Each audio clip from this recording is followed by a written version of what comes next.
So now we want to put in some data points, a table of data points, and find a line of best fit or a trend line. So let's start with our data points. So we're going to go up here to the plus button and we're going to add a table. Now we can put points in individually, but if we put them in as a table, they know they're all the same group of points.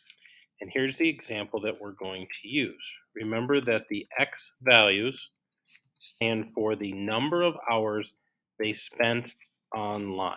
That's what the heading says for that particular one.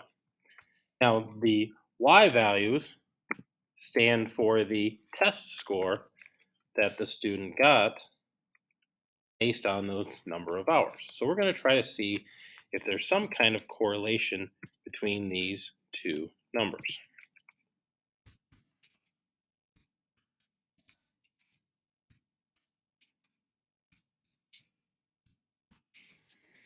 I have those numbers in. Now, obviously, you're not seeing them on my graph, so we need to make some adjustments. So I'm going to go over here to the wrench, and I'm going to adjust my x and y axis. Since we start at 0, I'm going to change the x-axis from 0 to, let's go out to 10, and we'll go by ones. That's the number of hours that they spent online.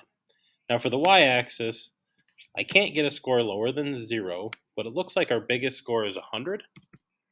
I'm going to put that in, and we're going to step this out by tens to get me my nice grid. So as I was doing that, you'll notice all my points plotted for me. I'll shrink this table down a little bit so you can kind of see them. What's missing from this is our line of best fit, or our trend line, to let us know if we're seeing some kind of correlation. So now we're going to go down here.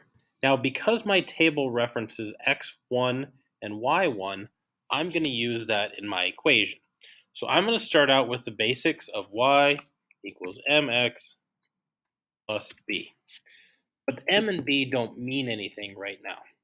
So now I'm going to change the x and the y to x1, y1.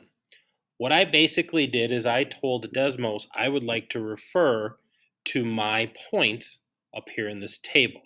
The problem is I'm telling what the points are, and I'm also telling them it's the equation. So we don't want an equal sign right here. We want a tilde sign.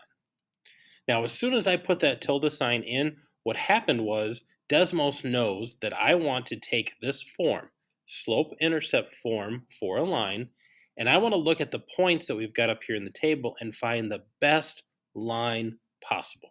And that's what it plotted here.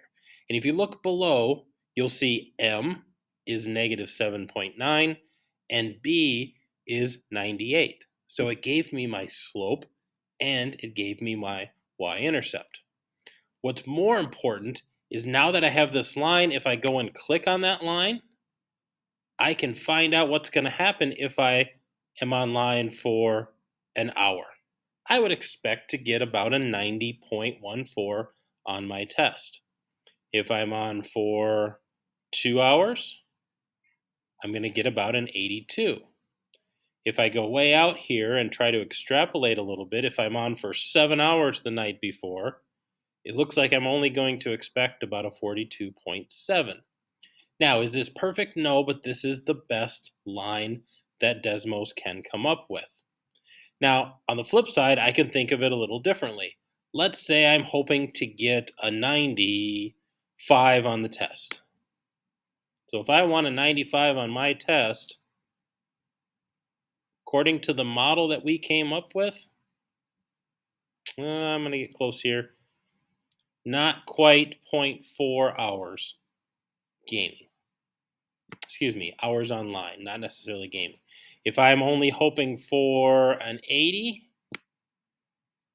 it looks like that usually happens at about 2.28 hours online.